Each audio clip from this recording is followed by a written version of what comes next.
To be fixed now, so we'll go back to Director of Emergency Management regarding the status of COVID-19 outbreak. Chief?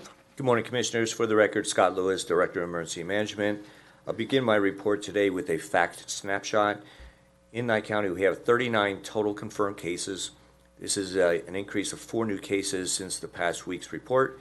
Nye County is currently first in COVID cases in rural Nevada and also fourth throughout the state. 21 cases remain open, and 18 are in recovered status, with additional slated to be in recovered status by the end of this week. There are 0 deaths, and interestingly enough, we do still have several that are hospitalized, but out of those that were in critical condition on ventilators, they have since been removed and are recovering slowly, but moving into the recovery state, so it's great news for us. Approximately 1,300 tests have been completed, which is an increase of approximately 600 tests since last week. Our testing continues this week with confirmed contacts or multiple people with symptoms, and that will be conducted in Pahrump. For the state, we have 5,594 confirmed cases, which is an increase of 789 since this time last week, 267 deaths, which is an increase of 48, and approximately 47,884 tests completed throughout the state. Recovery is the key word. Recovery is the paramount and top priority of not only the state, but the county. We are closely following state models for reopening our economy based on smart and factual information. Where possible, Nye County employees have returned to their work assignments. However, citizen contact remains restricted. The Nye County Manager, Tim Sutton, has submitted a mandatory strategic plan to the state in an effort to reopen Nye County's economy. The Leadership Task Force team is committed to a safe reopening plan that considered individual department heads' plan for a viable and sustainable incremental return to work strategy. That includes distribution of PPE and spacing considerations in the workplace. All evidenced by our reporting of new cases, the virus continues to remain in our communities. Therefore, we continue to emphasize the social distancing and PPE where necessary. Again, this is a marathon and not a sprint. Our resources, we have placed additional resource requests for testing kits, and we intend to test more this week in Pahrump. There's some studies out regarding the antibody testing. Those tests are, I believe, only 12 have been approved by the FDA, although there's been 200 submissions out there for those types of tests. So it's clearly off the charts as far as who is actually qualified to do it at this point versus those that are saying that they can. So we're being very, very careful on who we potentially contract with to do that type of testing. But that is clearly where we're moving. We continue holding steady with personal protective equipment, that is also known as PPE. Our emergency service burn rate is in alignment with our access to the equipment. However, we continue to delve into the stockpile to help support Nye County departments with return to work strategies. DEM has also been distributing PPE to external healthcare providers, including long-term health and home care providers, as the equipment becomes available. We are still accepting donations, and we received a relatively large shipment of gloves yesterday from a stockpile in Las Vegas. The previously identified surge facilities that we've talked about in previous meetings remain available to us, but the plans and facility remain idle, which is good news. We don't need them at this point. We continue contact tracing of all confirmed COVID cases. This includes a matrix development to identify and understand our risks. That is a shared partnership. We are working with the epidemiologist office from the state, and we are sharing the data back and forth to ensure that we have a complete understanding of where, who, what, where, and when it comes to COVID. We continue to bolster our back pocket list, which is the list that you may recall is the contingency approved vendors for supplies and services. One of the keys is not to be taken. There's many companies out there that are trying to take advantage and price gouge. There's federal efforts to halt that and actually arrest people. There's also been cases across the country where jurisdictions have stolen product from each other. So it's a very strange situation.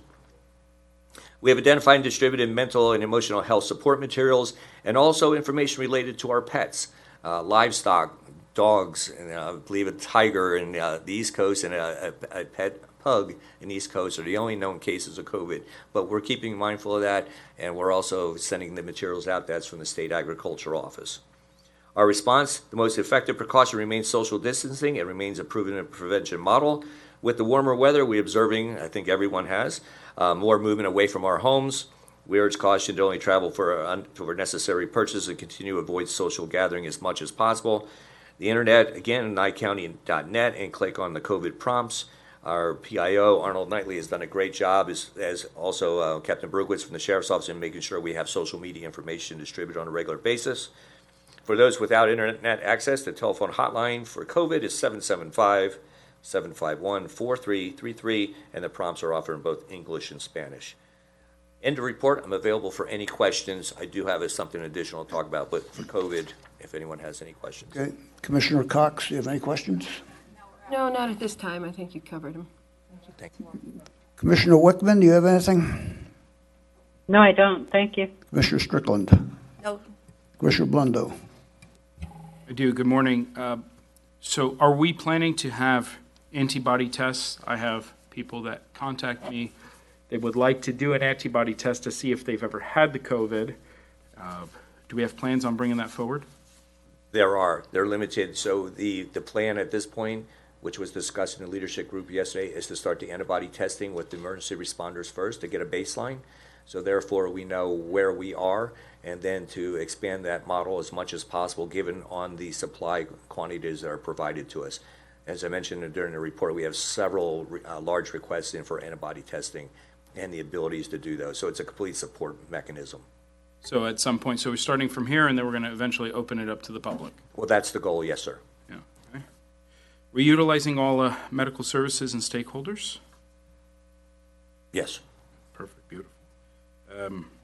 I have just a brief statement I want to read to everybody. I just want to thank everyone that's stepping up to the plate. These are interesting, trying times.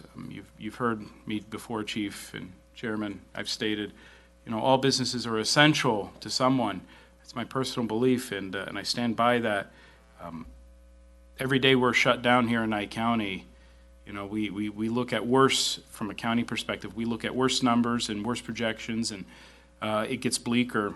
I hope that we are able to open this county up as soon as possible. I'd like to open today. It's Cinco de Mayo. Let's go have a great time. Everyone go outside. Unfortunately, that's not the case. Would you elaborate a little bit on our reopening process and what our plan looks like to reopen, how quickly we can get that implemented? I know all 17 counties, everybody in the state needs to be on the same page. The governor said that. So I hope, are we reaching out to the other counties and saying, hey, do you have your plan in, because we want to open? Sure, I can answer some of that, and I think the County Manager Tim Sutton has some information because he's been working diligently with NACO in getting the alliances with the rural counties. But from the standpoint of the question for DEM, we've been working as a part of the internal plan to make sure that when we reopen the workplaces and the strategies and tactics associated with that are prudent and safe for all of our employees to return.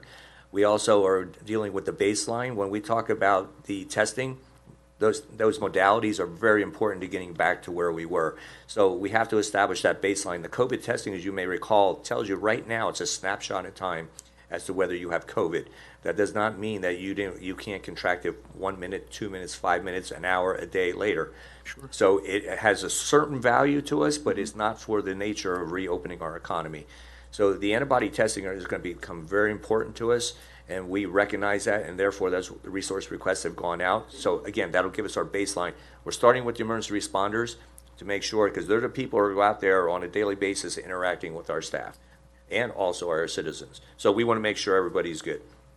Then once we start getting the feedback on the antibody testing, it's going to tell us where we need to go. Right. Do we have targets? Do we have pockets? It's all part of that contact tracing equation. So as we become comfortable in the workplaces, then we can start reassociating with the citizens and getting those pieces together. And I think, Tim, would you be available for the NACO piece? Thank you, Commissioner Blundo. So if you watched the governor's press conference, he did introduce the phased approach. But before we even get to phase one, as he outlined it, we had to make sure as rurals, actually I think as a state as a whole, that on the county end, we submitted criteria that demonstrated our readiness to go into phase one. So that was the report that Chief Lewis mentioned that was submitted on last Friday.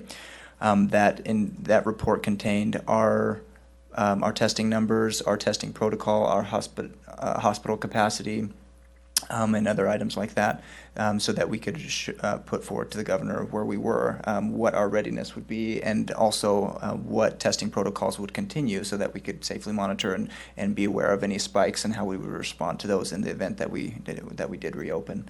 So that's where we are.